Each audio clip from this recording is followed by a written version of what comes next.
Super 100 competitive classes में एक बार पुनः हम आपका क्रांतिकारी हार्दिक अभिनंदन करते हैं।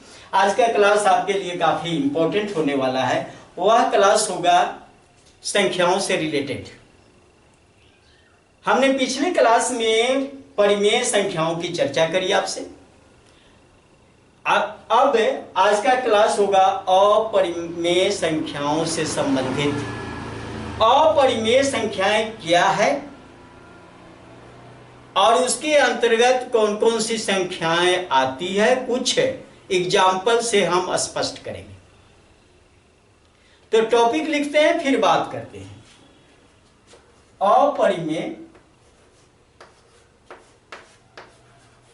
अपरिमेय संख्याएं।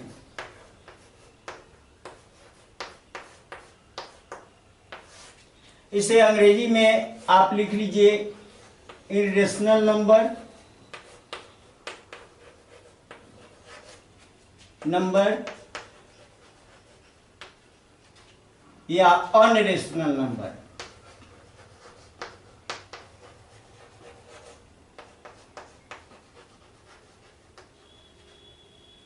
अपरिमेय संख्या। जब मैं परिमेय संख्याओं की परिभाषा को पिछले क्लास में स्पष्ट किया, उसका एग्जाम्पल दिया, उसको बारीकी से बताया, तो यहाँ तो इसके डिफाइन में एक लाइन मैं बोल सकता हूँ कि जो संख्या परिमेय नहीं है वह अपरिमेय है। जो संख्या परिमेय नहीं है वह अपरिमेय, यानी परिमेय अपरिमेय संख्याओं को हम P बटा Q के रूप में नहीं लिख सकते। जिन संख्याओं को हम P बटा Q के रूप में नहीं लिख सकते वे संख्याएं अपरिमेय होगी। अब ये P बटा Q, अगर इसमें जबरदस्ती अगर आप करते हो कि अपरिमेय संख्या P बटा Q के रूप में अगर चाहते ही हो कि मैं लिखूं कि इसको एक P बटा Q के रूप में नहीं लिखेंगे, नहीं लिख सकते।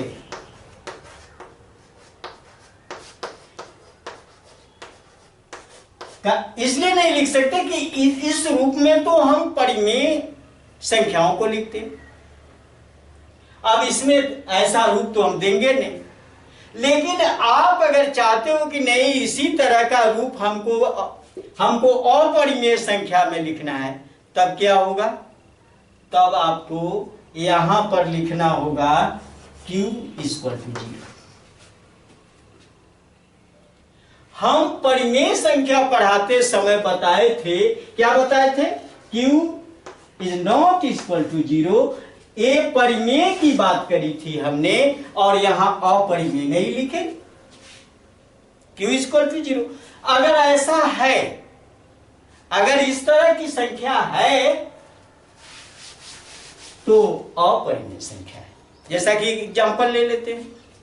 अगर यहां मैं एग्जाम्पल ले लूं, ये अपरिमेय संख्या, ये अपरिमेय संख्या, ये अपरिमेय संख्या।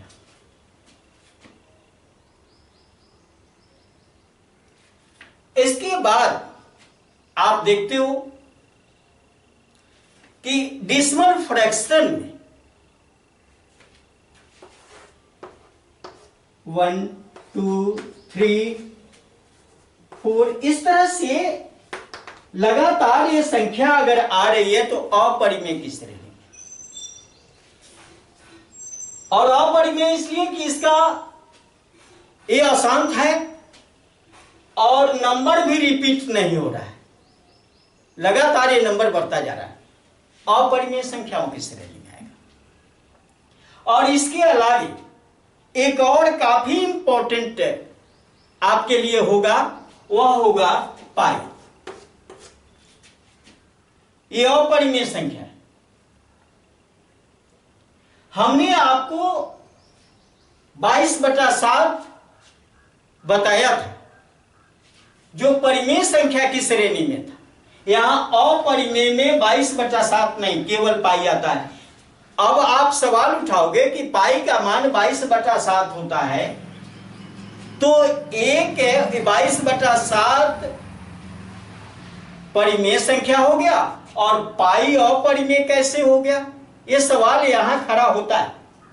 लेकिन बंधु, पाई का मान 22/7 माना गया है, यह माना गया है, रियल में नहीं होता। इसलिए ये पाई जो है, यहां पाई अपरिमेय है और ये 22/7 परिमेय है। ये याद रखना कॉम्पिटिटिव एग्जाम के दृष्टिकोण से काफी इंपॉर्टेंट है, याद रखना है। ये पाई अपरिमेय, 22/7 परिमेय, क्योंकि अगर दोनों इक्वल होता है, यहां माना शब्द लिखा हुआ है ना, मानकर हम बनाते हैं। ये फैक्ट मान नहीं है, इसलिए यहां पर ले लिया गया इन संख्याओं को। पाई ले लिया यहां। इसके बाद आप देखोगे √2, √3, √4, √4 नहीं 5, √6, √7, √8, √10, √11, यानी लगातार लिखते जाओ, जिसका स्पष्ट वैल्यू नहीं निकलता। ये अपरिमेय संख्याओं की श्रेणी में, ये अपरिमेय संख्याएं कहलाती है। अब आपको कंफ्यूजन नहीं होना चाहिए कि इस तरह की संख्या अगर देखने को मिले तो आप आराम से कह सकते हो कि ये अपरिमेय संख्या। मैं इसके बाद और बताऊंगा। कभी कभी आप देखते हो 2√2/5, √2/5, आप यहां पर देख लीजिए, इस तरह का मिलेगा। ये अपरिमेय संख्या 3/5 का वर्गमूल, ये अपरिमेय संख्या। फ्रैक्शन के रूप में भी वर्गमूल में जो संख्याएं होंगी जिसका स्पष्ट मान नहीं निकलता हो, वो अपरिमेय संख्याओं की श्रेणी है। और इस रूप में ढेर सारी संख्याएं लिखी जा सकती हैं। मैं इन चीजों को जब संख्या रेखा पर आप स्पष्ट कराना चाहूंगा, जिसका अलग से मैं क्लास लूंगा, तो उसमें मैं इन चीजों को स्पष्ट कराऊंगा। अब आपने देखा कि जो संख्याएं परिमेय नहीं है वो अपरिमेय संख्या है।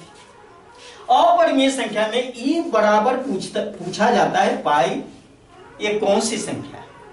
आप जरूर इसको दिमाग में रखें, ध्यान में रखें कि ये जो है अपरिमेय संख्या की श्रेणी में। चलिए अगली संख्या लेते हैं। अपरिमेय संख्या, ये संख्याओं पर एक झलक अभी दे रहे हैं, इसका डीपली डिटेल्स फिर आगे जब डिटेल्स करेंगे तो उसमें बताएंगे।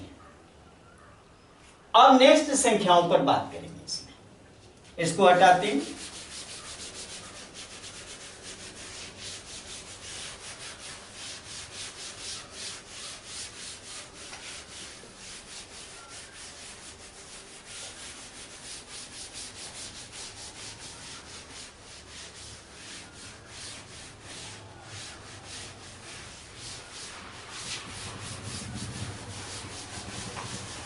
अब मैं आपको बताऊं यहां पर कि जो संख्याएं हैं उन संख्याओं में अब अपरिमेय की चर्चा हमने करी आपसे, अपरिमेय संख्या। अब अगली संख्या लेते हैं वर्ग संख्या। वर्ग संख्या, अब वर्ग संख्याएं दो समान संख्याओं का गुणनफल उन संख्याओं की वर्ग संख्याएं कहलाती। जैसे 2 का पावर 2 बराबर 2 गुना 2। ये वर्ग संख्या है, वर्ग है इसका। आप देखते हो कि कभी कभी सवाल पूछा जाता है, निम्नलिखित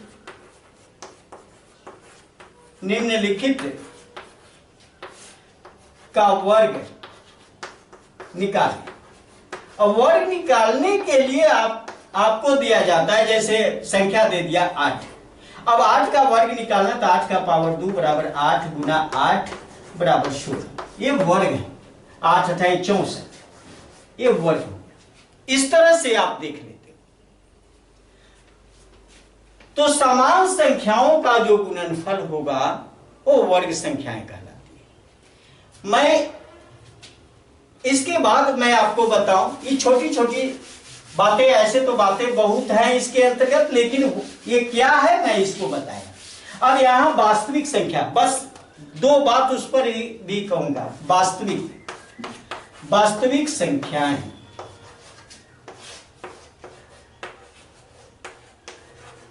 वास्तविक संख्या, अगर अंग्रेजी में इसको कहें तो रियल नंबर कहें, रियल नंबर। अगर इसकी परिभाषा दे दूं वास्तविक संख्याओं की, तो आप क्या देखोगे? परिमेय जोड़ अपरिमेय बराबर वास्तविक। बस इतने जानो, ये दोनों को जोड़ दिया, ये वास्तविक संख्या। परिमेय और अपरिमेय दोनों संख्या अगर जुड़ गई आपस में और उसकी श्रेणी आपने बना लिया, तो रियल नंबर, वास्तविक संख्या। अब इसके बाद अगली संख्या अपरिमेय। अपरिमेय का ढेर सारा एग्जाम्पल भी हमने दे दिया पिछले क्लास में, बहुत सारा एग्जाम्पल ले सकते हो उसमें, कहीं कोई परेशानी नहीं। परिमेय संख्या के अंतर्गत सारी संख्याएं आ जाती है, और अपरिमेय भी बताया। ये दोनों मिलकर वास्तविक संख्या का निर्माण होता है, जिसको रियल नंबर कहते हैं। अब मैं एक संख्या की बात करता हूं। अगली संख्या, वास्तविक संख्या के बाद एक संख्या है वर्गमूल संख्या। मैं वर्गमूल संख्या की बात करूं, वर्गमूल संख्या है। वर्गमूल संख्याओं में आप देखते हो इसका चिन्ह क्या होता है, इस तरह से। एक और चिन्ह जान लो,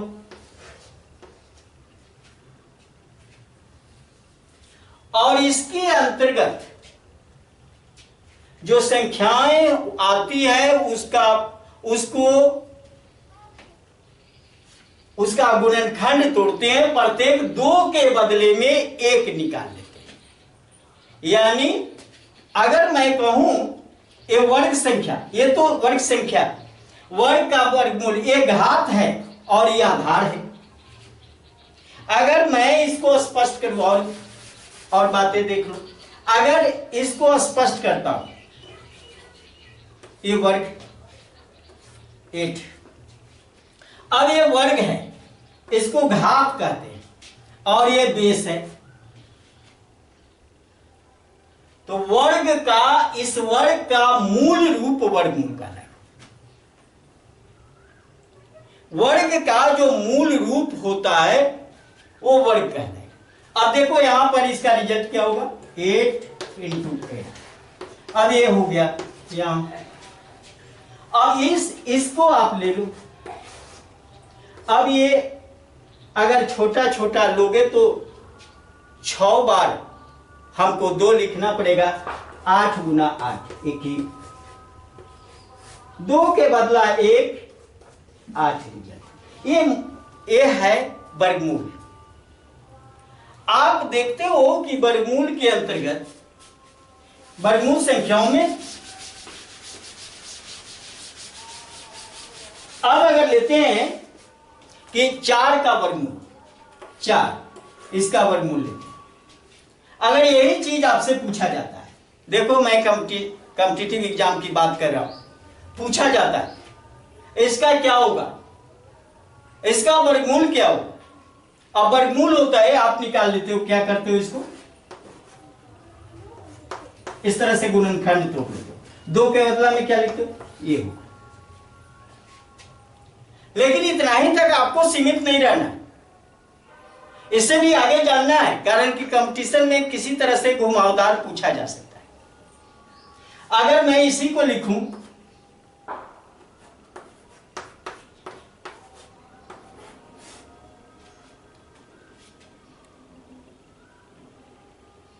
और अगर इसको लिखूं तो क्या होगा, रिजल्ट -2, और यहां पर क्या है, नहीं लिख सकता।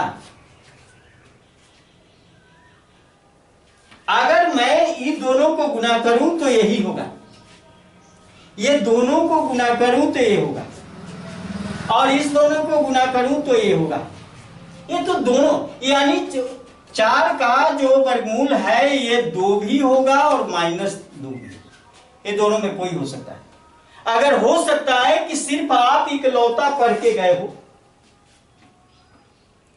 और ये ऑप्शन में नहीं है, पूछा आपसे क्वेश्चन की इस तरह से दे दिया, मैं एक एग्जांपल से समझा रहा, इस तरह से दिया और विकल्प दे दिया, विकल्प में पहला विकल्प दे दिया है 2, दूसरा दे दिया -2, तीसरा दे दिया दोनों, चौथा दिया इनमें से कोई नहीं, इनमें से कोई नहीं। आप क्या करोगे, बहुत सारे, ढेर सारे लड़के आज के डेट में केवल इसको करके आए, जो आपने 1 अंक गमा दिया यहां पर और आपका लाइफ गम गया। हो सकता है ये 1 अंक के लिए छट रहे हो, इसलिए बंधु ये नहीं होगा, ये होगा। इसलिए इसको समझना बहुत जरूरी है, और इसलिए मैं इस वर्गमूल संख्याओं को लिया। हर का मूल, ये सभी का मूल एक प्लस होता है, एक माइनस होता है। अगर मान लो कि मैं दूसरा एग्जांपल इसमें ले लूं, एग्जांपल लेता हूं 64, यह वर्गमूल ले लिया। अब यहां पर आपको दिखाया 8 गुना 8, चलो ये लिया, रिजल्ट आया 8। अगर इसको मैं करूं, ऐसा भी तो लिख सकता हूं, 64 का वर्गमूल अगर ले रहे -8 गुना -8, और रिजल्ट -8 आया, ये तो 64 ही का तो है। ये चीज आपको यहां दिखा रहा है। अगर 64 का वर्गमूल आपको निकालना है तो आप दोनों कर सकते, धनात्मक ऋणात्मक दोनों होगा। ये बात अगर आज सीख लिया यहां से तो बहुत बड़ा कल्याण की बात हो गई। इसलिए ये चीज जानना जरूरी आपके लिए।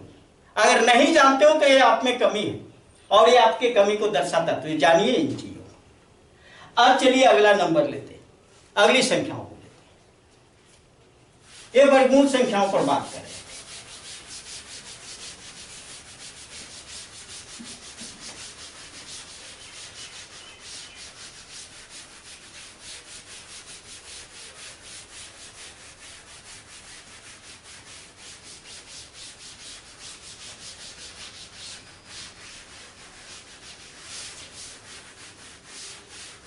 अब एक काल्पनिक संख्या है, काल्पनिक कहिए या अवास्तविक कहिए, जो वास्तविक नहीं है, तो काल्पनिक संख्याओं की बात करते हैं। काल्पनिक संख्या या अवास्तविक संख्या, ये दोनों एक ही नाम, अलग नहीं है। अवास्तविक संख्या,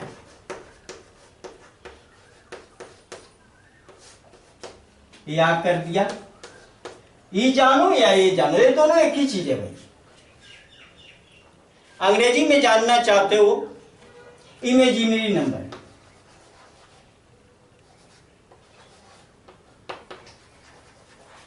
इमेजिनरी नंबर काल्पनिक संख्या। अब इन संख्याओं की श्रेणी में कौन सी संख्याएं आती है, अब इसको जरा देख लें। अगर मैं यहां बात करूं -25,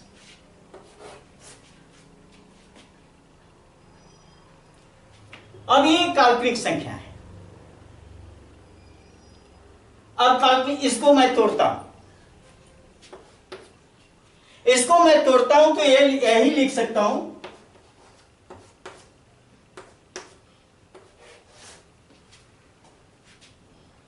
अगर ये रिजल्ट में मैं लेता हूं तो क्या होगा, 25 का तो 5 हम जान गए, और इसका तो रिजल्ट आएगा नहीं, तो इसको क्या कहेंगे, काल्पनिक आ गई, ये संख्याएं काल्पनिक हो गई, इमेजिनरी। इसलिए इन काल्पनिक संख्याओं का रिजल्ट तो ये क्या हुआ, आपने देखा ये काल्पनिक संख्या है। मैं और एग्जांपल ले लूं जो स्पष्ट रूप से यही शो करता है। खास करके आप कोई भी संख्या, जैसे माइनस, अब यहां पर -16 ले लेता हूं, इसको तो ये लिखेंगे ना, इसको क्या लिखेंगे, आप देखो 16 -1, इसका 4 काल्पनिक संख्या। इस रूप में आपको दिखाई देगा या इस रूप में दिखाई देगा, जिस रूप में दिखाई दे वो तो काल्पनिक है। खास करके माइनस वाला जो वर्गमूल चिन्ह में होता है, ये बात दिमाग में रखिए, माइनस वाला ढेर सारा होगा, कोई भी हो, कोई जरूरी नहीं कि ऐसा लिख रहे हैं। अगर ये -10 है इस तरह से, ये काल्पनिक, -8 है ये काल्पनिक है, -5 है इसका वर्गमूल, ये काल्पनिक। ये सारी संख्याएं काल्पनिक संख्याएं आती हैं। और एक लास्ट का आप समझ गए हो, एक लास्ट का नंबर ले लेते हैं, वो नंबर होगा कॉम्प्लेक्स नंबर। अब वो मिश्रित संख्या, सबका मिश्रण है भाई।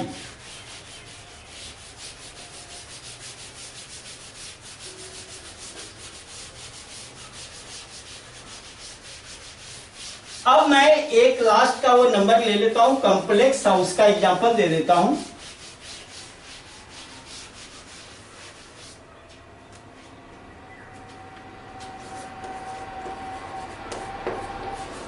कॉम्प्लेक्स नंबर, इस कॉम्प्लेक्स नंबर में आप देखते हो इसका रिजल्ट क्या कहा जाए भाई। अब इसका रिजल्ट तो हम यही कहेंगे वास्तविक जोड़ अवास्तविक, ये दोनों जब मिलेगा तो एक कॉम्प्लेक्स बनेगा। दोनों नंबर एक साथ होगा तो एक कॉम्प्लेक्स नंबर बनेगा, वास्तविक और अवास्तविक। वास्तविक संख्याओं के परिवार में अगर अवास्तविक संख्याएं जुड़ जाती है तो ये कॉम्प्लेक्स नंबर बनता है। अब कैसे बनता है, अब मैं बता दूं 3, ये तो वास्तविक संख्या है, ये वास्तविक संख्या है, और यहां पर दे दूं ये काल्पनिक है, ये दोनों मेल किया, कॉम्प्लेक्स नंबर बना। अगर ऐसा आपको ऑप्शन में दिखे तो कॉम्प्लेक्स ही कहना भाई, एक साथ लिखा रहता है। 2, एक और एग्जांपल, 2 प्लस कॉम्प्लेक्स नंबर, यानी वास्तविक और अवास्तविक, वास्तविक प्लस काल्पनिक, कॉम्प्लेक्स नंबर। और बार बार पूछा जाता है आपसे इसलिए नंबर पर जरूर विशेष ध्यान रखिए। तो चलिए आज का वीडियो यहीं पर हम समाप्त करते हैं। और ये वीडियो आपको अच्छा लगा, आपके लिए उपयोगी है, लाभप्रद है, ज्ञानवर्धक है, इस वीडियो को लाइक करें, अपने मित्रों के साथ शेयर करें। और ये जो चैनल सुपर 100 कॉम्पिटिटिव क्लासेज है, इसे सब्सक्राइब करें। ढेर सारे ज्ञान इस पर दिए जाते हैं, आपकी सेवा में हम उपस्थित बार बार होते हैं यहाँ पर। तो चलिए, बहुत बहुत धन्यवाद। जय हिंद, जय भारत।